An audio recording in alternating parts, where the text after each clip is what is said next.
Hey family, welcome back to Kingdom South Plus, where we work the words of Jesus beyond Sunday. If this is your first time here, my name is Pastor Sean. I'm grateful that you're listening to this wherever you get your podcast. Sunday was Father's Day. We do our best at Kingdom South to create an equal opportunity kind of culture. We know that on Mother's Day, or second Easter, as one pastor called it, confetti falls from the sky, the red carpet is rolled out.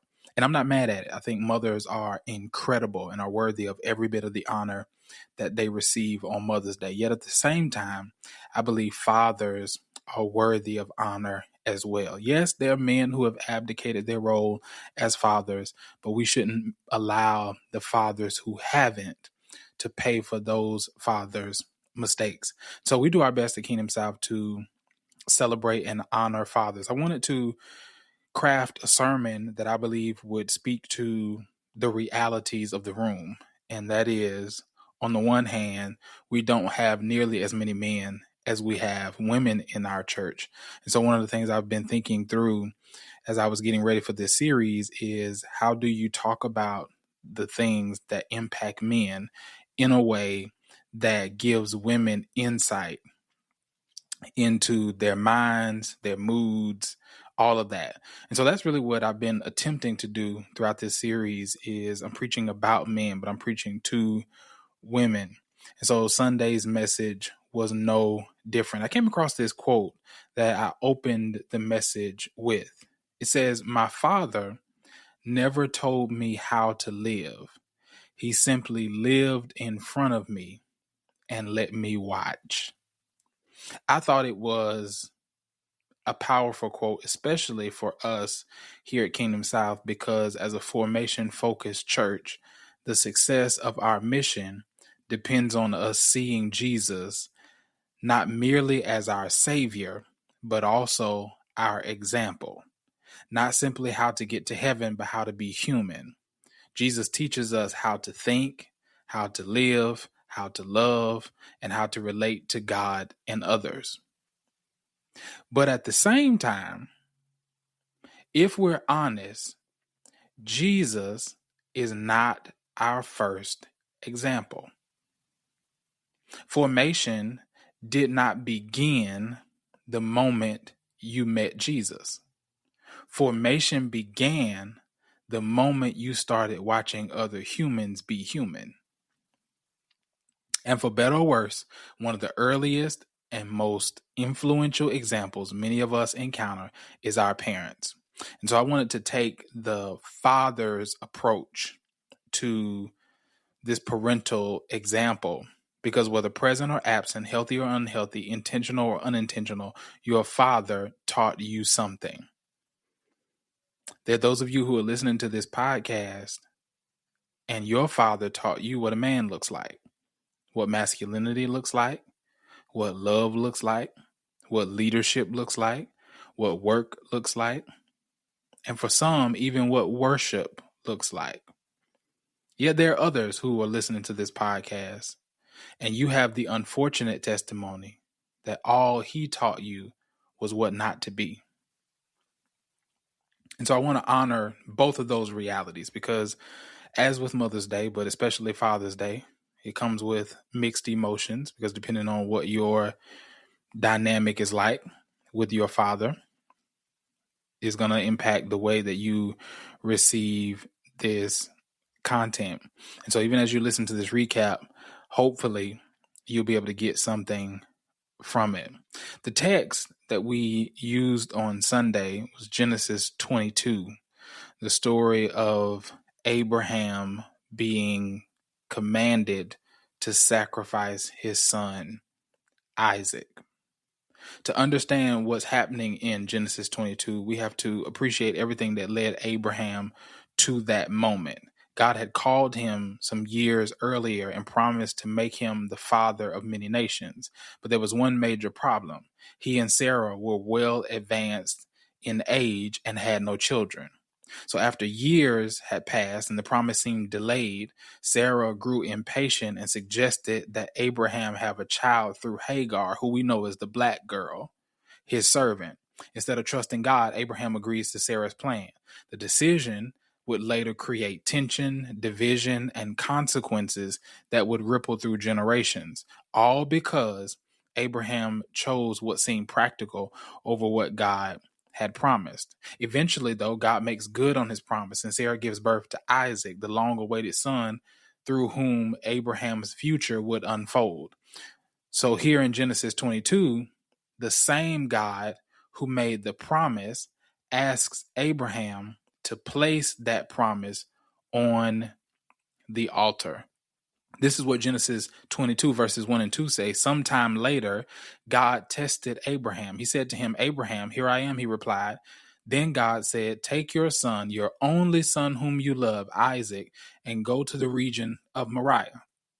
Sacrifice him there as a burnt offering on a mountain I will show you." Now, as crazy as this sounds, I don't want you to miss what's happening here, because this is a tactic that I believe God is still using today. As a matter of fact, with all the advances of our modern world, it may be even more relevant today than before. Sometimes God tests us to see whether we love what we have more than the one who gave it to us, or more than the reason he gave it to us. If you remember the story of Esther, who gets an opportunity to become the queen, and after a series of events, there's this plot, this plan to eradicate the Jews who are her people. Mordecai sends word to Esther to get her to intervene. She texts him back with this palace protocol talk, like, hey, you can't just roll up on the king without being invited. And Mordecai reminds her that maybe you're in the palace for this reason. Maybe you didn't come in the palace so that you could make cute videos of get ready with me, or so you could twirl around in your dress, or so you could play in the makeup. Maybe you were put here for a different reason. So I think it's important for all of us, especially in the modern world, to constantly be evaluating our hearts to ensure that we don't love the blessing more than the blesser, that we don't love the resource more than the source. Because if we're honest, it happens to all of us. The aspect of the story that we wanted to explore on Sunday captures this critical moment in Abraham's journey to obedience. And one of the things I asked the church to do, and I'm asking you, our podcast listeners, the same thing, and that is to not hear this from the position of a reader, which is a privileged position. You and I know what's going to happen because we read it. But as Abraham is navigating through this journey, he doesn't know what's going to happen. So I want you to just engage the emotion here. So this is what verses 6 through 8, which was our foundational text. Here's what it says. Abraham took the wood for the burnt offering and placed it on his son Isaac, and he himself carried the fire and the knife. As the two of them went on together, Isaac spoke up and said to his father, "Abraham, father." "Yes, my son," Abraham replied. "The fire and wood are here," Isaac said, "but where is the lamb for the burnt offering?" Abraham answered, "God himself will provide the lamb for the burnt offering, my son." And the two of them went on together. Can you imagine the emotional toil going on in Abraham's soul? Yes, according to the writer of Hebrews, he reasoned that God would raise Isaac from the dead, but he was fully prepared to go through with it. To add to an already tense emotional moment, there's only one person in this story who knows even less than Abraham, and that is Isaac. We hear it in his question. The fire and wood are here, but where is the lamb for the burnt offering? Such an emotional question for a father who knows what he's being asked to do. Again, Isaac doesn't know this, but Abraham knows he's being asked to sacrifice his son. So can you imagine the moment walking up that mountain, your son kind of putting two and two together, that something is missing, something's off? As a father, just the toil, having to decide, am I going to succumb to my emotions, or am I going to follow this all the way through? Am I going to obey God? Okay, that's the part that, if you're familiar with church, if you're familiar with biblical text, that's the part you know. Here's the take I wanted to use for this particular message in terms of relating it to Father's Day. Here's the question that I wanted to explore. What kind of man and father does one have to be to earn Isaac's trust? So if you read Genesis 22, after Isaac asked this question, he doesn't talk anymore. So his father's response, the Lord himself will provide, was enough for Isaac to keep walking.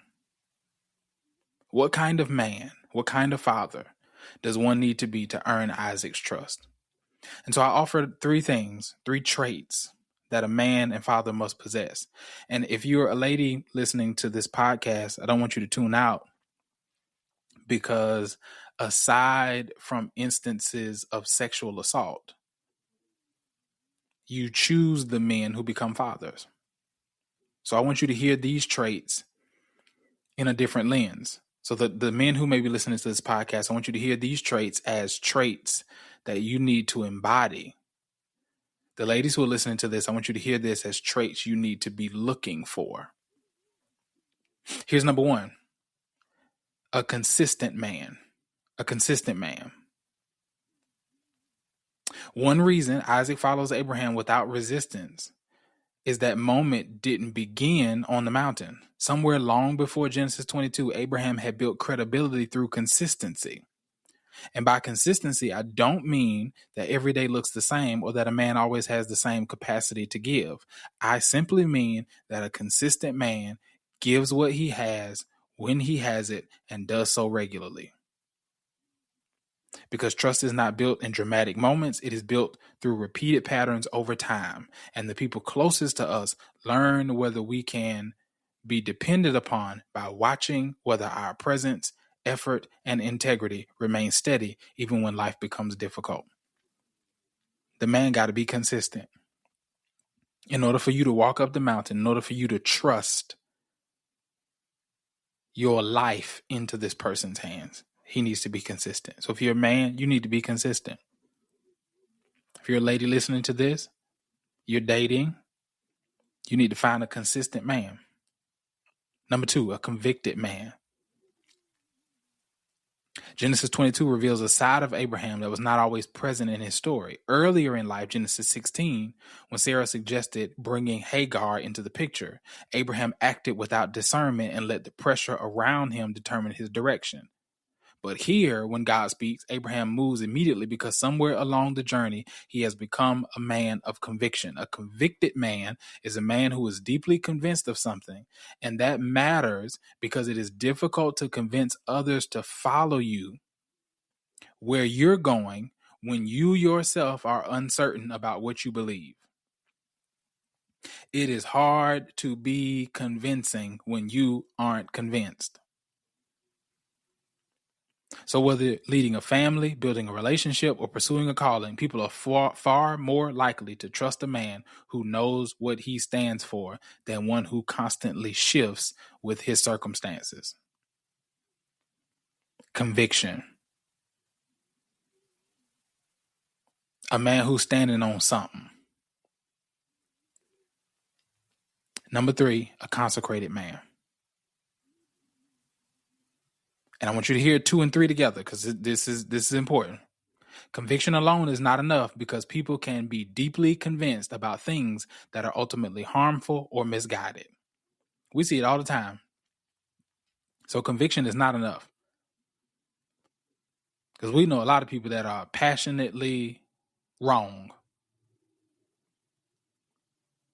The deeper question is not simply whether a man has strong beliefs, but whether those beliefs are rooted in something stable enough to sustain him. That's what makes Abraham's obedience here so powerful.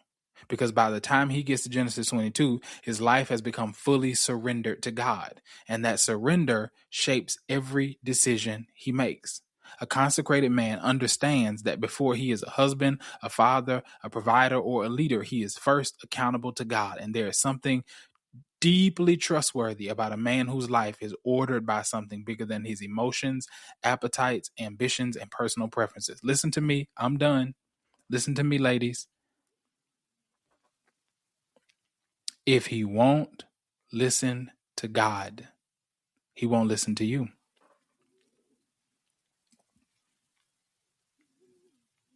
If he won't listen to God, he won't listen to you.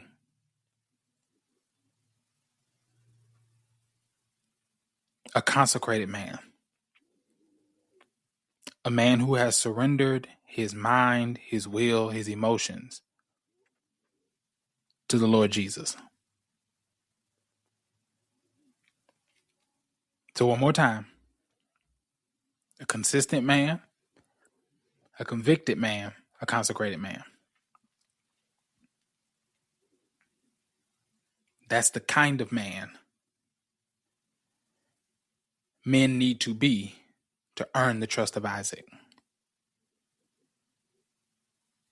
That's the kind of man ladies should be looking for. Because if he's going to lead, he needs to be consistent. He needs to have some sort of conviction. And he needs to be consecrated. You got to be able to trust the conviction.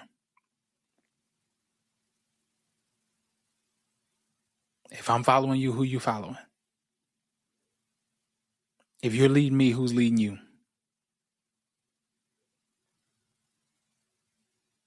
All right.